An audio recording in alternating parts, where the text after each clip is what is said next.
I have come with a simple question for this video. Is the new Elden Ring DLC disappointing? And honestly, I don't think so. I actually think the DLC has been fantastic. But some of you may feel a little different. I have read the complaints like how the bosses feel hard and not fun, the open world feels empty, and how the story kinda sucks. Now, I obviously don't hold any of these opinions, but I've seen them in my comments, and it got me wanting to throw my opinion about these talking points. I also think it's the best time to talk about this subject, since the new game Shine for the DLC is about gone now, which means it'll be easier to talk about this subject without recency bias. So with the intro done, the first point I'm wanting to discuss is the boss fights, since I've gotten to experience them all now, and form my own opinion about them. I did greatly enjoy all the fights. There isn't a single one of them that I thought was bad. But I'm also not going to say that they were perfect either. Radahn's Phase 2 is a bit too flashy for my liking. The Golden Hippo can kill your camera, so maybe the arena could have been improved by being bigger. And some people did complain about Commander Gaius' charge. Despite the flaws with some of the bosses, I did enjoy the new additions overall, and I can say with confidence that the DLC is a great addition to Elden Ring. One thing I did say in my last Elden Ring video that people adamantly disagreed with me on was that I thought the bosses were not that hard except for the obvious Twin Moon Knight and Radahn. And even now, I still feel that way. I was expecting more Phase 3 and just more crazy boss fights like we got in DS3. But instead, we get more two-phase bosses that share the same health bar the entire fight, instead of each phase replenishing them to 100% full HP. But part of the reason I didn't struggle as much with the DLC like in previous FromSoft DLCs is because Elden Ring as a whole is just a way more crazy game than Dark Souls ever was, with all the options for class customization, weapon diversity, consumable diversity, and attack options available to use and be exploited. Lastly, I did hear people complain about Radahn's double slash attack, and honestly, it is a tough move to dodge. But I just don't think it's that big of a deal. Just use a shield, use quick step slash bloodhound step, use light roll, and I've seen plenty of guides on how to deal with the attack in a multitude of different ways. So the best advice I can give on that attack is to use the tools at your disposal and find a way to overcome the challenge like I did and others did too. Now let's get to the next point. I've heard some complaints that the open world of the DLC feels empty and there isn't much to do.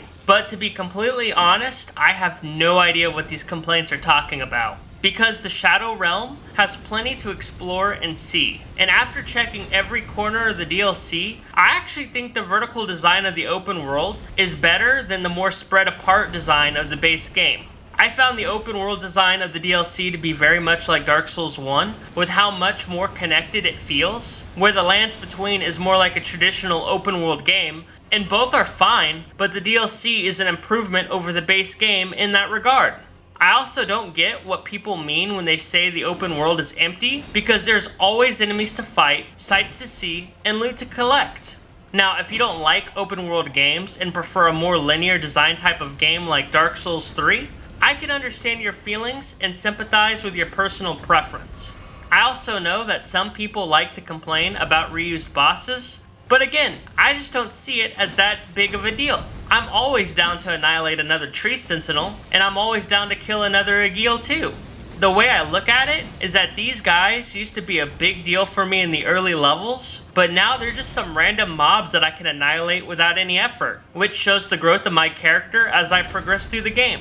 Plus, From Software is notorious for reusing bosses. Dark Souls 1 alone reuses the Asylum, Taurus, and Copper Demon a bunch, the Moonlight Butterfly, Pinwheel, and the Sanctuary Guardian. It's just what they do as a studio, and if you think that's lazy, okay, but I personally find a lot of it to be not a big deal, since a lot of the reuse in Elden Ring specifically is in the optional side content and not the legacy dungeons. So you don't even have to interact with it if you don't want to.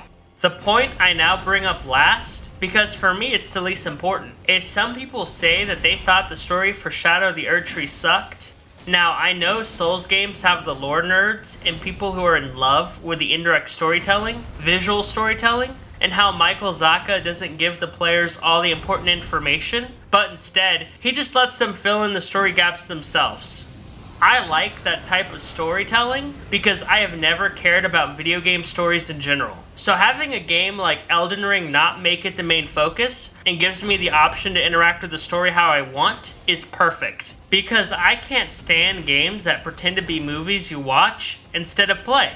So when I was interacting with the story of the DLC, a lot of it actually got me hooked. I love the Bale storyline, Sir Ansbach's story, and how we learned that Radahn would be the last boss. The St. Trina story was dope too with their simp Tholier. And I also love the fight with Lita and her allies before the final showdown with Radahn. Now, I had nothing but positive experiences with the stories from the DLC, and it got me invested in the NPCs and lore of the new content, when all I really cared about initially was defeating bosses and doing some multiplayer stuff on the side. I liked all the stories that we got in Shadows of the Erdtree. I have no real issues with any of it, and I feel that a lot of the complaints come down to headcanon speculation and people just not being happy with the story direction. And I think that's one of the pitfalls you can have with FromSoft stories, is when you let there be a lot of speculation, sometimes people's headcanon will be better than what the actual story is, especially when they add more details into something like the DLC did. Then it's like, oh, well, I thought it would have been cool if it was this, but it turned out to be that. It's like what happened in Star Wars Episode 7, where people are like, oh, who's Snoke? And then later on, we realize he's not important, and he's just a servant to Palpatine. You know, you let people speculate, and they're going to speculate some really awesome stuff, but when you give them the answer, it's going to be disappointing. If it's not obvious from my opinions and points in the video, I am, as a commenter so affectionately called me, a Michael Zaka Glazer. So if you have your own thoughts and opinions, even if you disagree with me, let me know in the comments. So thanks for watching, and... I'm sorry, sir. It's time for you to leave.